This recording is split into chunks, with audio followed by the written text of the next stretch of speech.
Halo teman-teman, perkenalkan saya Arina Andriani. Pada video kali ini saya akan membahas mengenai analisis terkait negosiasi tarif antara Indonesia dan Amerika Serikat serta peran Foreign Direct Investment atau FDI dalam konteks bisnis internasional.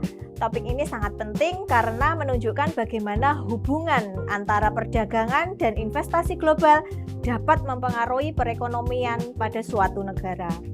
Pada tahun 2025, Amerika Serikat menetapkan tarif impor terhadap produk Indonesia sebesar 32%. Namun setelah negosiasi, tarif tersebut diturunkan menjadi 19%.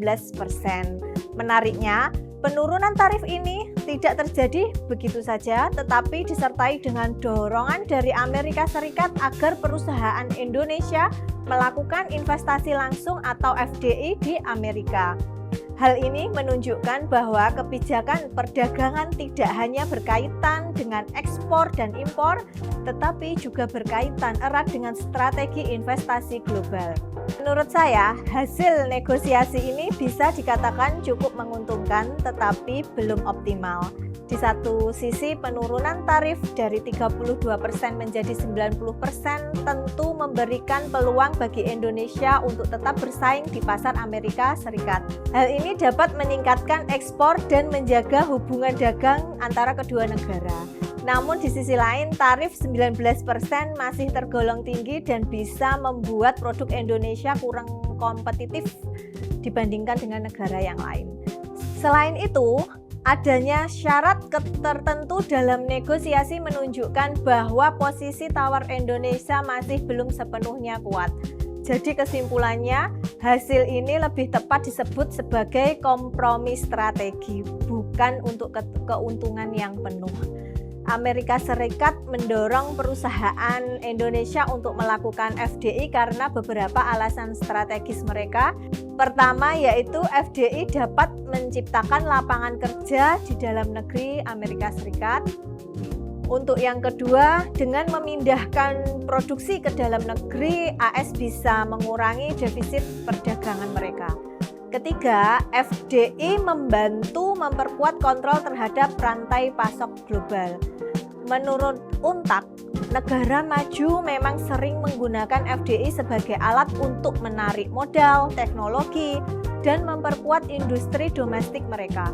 Jadi, kebijakan ini tidak hanya bersifat ekonomi, tetapi juga memiliki tujuan yang sangat strategis dan bahkan untuk geopolitik. Sedangkan Indonesia sendiri juga menjadi tujuan FDI karena banyak perusahaan global. Contohnya ada Toyota di sektor otomotif, Samsung di sektor teknologi, Nestle di sektor makanan dan minuman. Investasi ini memberikan banyak sekali manfaat serta menciptakan lapangan pekerjaan dan serta bisa transfer teknologi. Serta bisa untuk peningkatan keterampilan tenaga kerja dan penguatan industri dalam negeri. Menurut World Bank, FDI berperan penting dalam meningkatkan produktivitas dan pertumbuhan ekonomi di negara berkembang seperti Indonesia. Sebagai kesimpulan, hubungan antara perdagangan dan investasi internasional sangat kompleks. Negosiasi antara Indonesia dan Amerika Serikat menunjukkan adanya kepentingan ekonomi dan strategi yang saling berkaitan. Sementara itu, FDI menjadi alat yang sangat penting bagi negara untuk memperkuat ekonominya.